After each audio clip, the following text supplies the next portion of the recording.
Hi, welcome to the Market Alert for Monday, the 27th of January 2020. So, corona contagion crashes commodity stock markets worldwide. Bonds and bullion are bid higher. So, we'll wait and see. The symbology here, I think, is that the contagion is caused by the Chinese eating bat soup. And this is greater than a black swan event to cause the current down move in stock prices, which we can see here on Friday, and overnight the market gapping lower. So expect something like this off this would be my guess, as everything is pointing negative, and to the downside is usually when the market comes back and fills the gaps. So it may look a bit grim at the moment, but I wouldn't be at all surprised if they don't manage to bring the market back.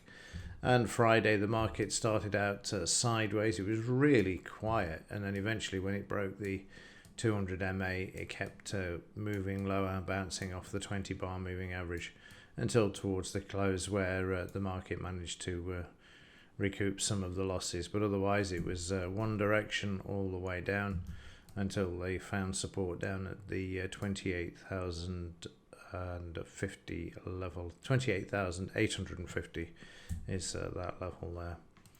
So overnight, prices have gapped lower.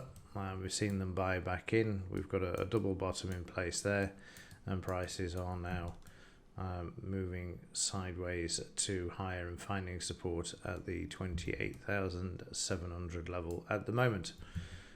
So again, we'll wait and see how things move when they get going at 7 a.m. in Europe with the futures of the German DAX. So just looking here, we've got the DP level above here, and the market's below the 200 MA there as well. So again, I wouldn't be at all surprised if it doesn't make its way back to the 200 MA and the DP level.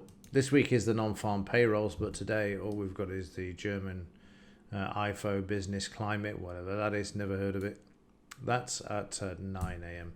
So that's the only one for today. But the markets, like I say, for me, they're not going to leave this gap unfilled. I'd be very surprised if they do. Let's put it that way. Meanwhile, in the implied volatility, you can see they're increasing during Friday's session above the 200 MA, and you can see there also we're above, still amber. And Friday, the market managed to close above. However, we have gapped below, just like we saw here. Prices following then move to the upside. And in Bitcoin, interestingly enough, the market was sideways until yesterday. Sunday, the market managed to move to the upside, as you can see there. In the 4-hour chart, it's been really quiet, and then all of a sudden yesterday the market managed to move higher. Now, whether this is related to the prospect of a contagion of the coronavirus, I don't know, but you can see their prices just kept moving higher.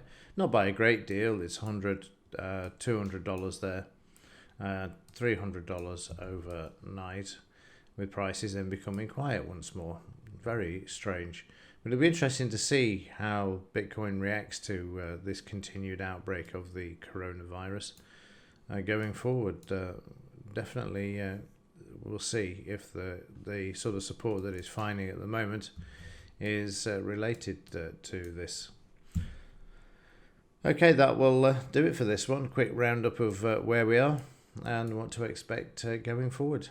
And we'll see. And don't forget, this week we've got the FOMC meeting minutes. They're on Wednesday, not Friday, as I said earlier in the alert. In fact, let's have a quick look at what else we've got out this week, as we're into the third week now since Christmas. Let's just see where we're at. Yeah, the FOMC is Wednesday. Bank of England on Thursday. We had Lagarde most of last week, so this week it's the Fed and the Bank of England with Barmy Carney. So that's what we've got this week. So today, not really any big news. Tomorrow, not really any big news. And then Wednesday and Thursday are the big ones. Okay, that's it for this one. See you in the next one.